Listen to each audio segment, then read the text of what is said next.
बिस्मिल्लाहिर्रहमानिर्रहीम, अस्सलाम वालेकुम व्यूअर्स, मैं मंजूर नकीबी और इस वीडियो में आपके साथ आज जो सुप्रीम कमेटी ने प्रेस कॉन्फ्रेंस की है उसकी डिटेल शेयर करने लगा हूँ। इंशाल्लाह इसी तरह ओमान की कोई भी अपडेट आएगी आपके साथ शेयर करता रहूँगा। अगर आपने चैनल सब्सक्राइब नहीं किया तो चैनल ज़रूर सब्सक्राइब कर लें। आज कुछ अच्छी खबरें और कुछ बुरी खबरें हैं, तमाम आपके साथ इस वीडियो में शेयर करूँगा। सबसे पहले आपको बता दूँ कि जो कल बहुत हैप्पी प्रोग्राम रहा है, आज उसमें से एक चीज़ कम हो गई है कि आज कुछ दुकानें बल्दिया ने बंद करवा दी हैं, जिनमें तंजीद अल असास यानी फर्नीचर का काम भी है।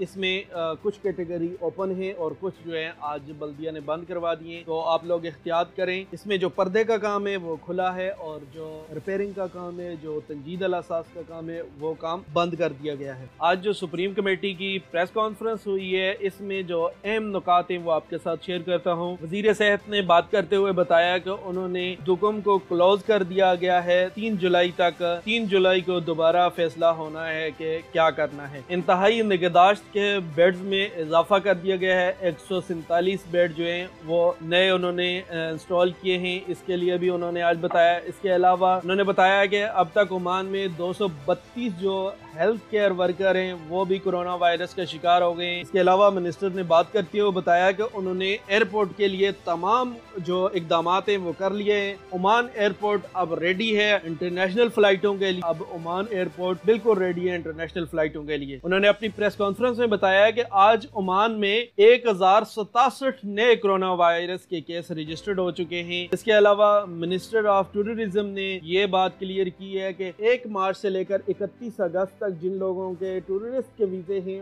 उनकी तारीख अब बढ़ा के मार्च 2021 तक एक्सटेंड कर दिए, यानी आप लोगों को मार्च तक जो है मार्च 2021 तक वीजे एक्सटेंड कर दिए गए हैं। इसके अलावा मिनिस्टर ऑफ हेल्थ ने ये बात फिर क्लियर की है कि कोई ऐसी स्पेशल दवा नहीं है जिसको देने से कोरोना वायरस का मरीज रिकवर हो जाता है। ऐसी कोई स्पेशल दवाई अब तक नहीं बन सकी। इसके अलावा उन्होंने एक और सख्त फैसला आज अनाउंस किया। उन्होंने कहा गवर्नर दफार को बंद किया जा रहा है और किसी को भी इन इलाकों में दाखिल होने की इजाज़त नहीं होगी। इसके अलावा वजीर ट्रांसपोर्ट ने ये बात आज बताई है कि वो यूएई के साथ, मुत्तहिदा अरब अमारात के साथ बहुत क्लोजली डिस्कस कर रहे हैं कि ओमान और यूएई के दरमियान बॉर्डर जो हैं किन एसओपीज के साथ खोली जाएं और बहुत जल्द हम इस पे अमल करेंगे। सुप्रीम कमेटी ने आज ये बताया है कि लोगों की कमिटमेंट, यानी वो कोरोना वायरस के लिए एहतियात नहीं करते और बहुत ज्यादा बेहतियाती करते हैं, इसलिए केस दिन ब दिन बढ़ रहे हैं। गवर्नर दफार बल्दिया के सरबराह ने कि जो दफार के इलाके हैं, यानी जबले अख्तर, जबले शाम, सलाला, ये तमाम इलाके जो हैं उस वक्त तक बंद रहेंगे जब तक कोरोना वायरस की वबा ख़त्म नहीं हो जाती।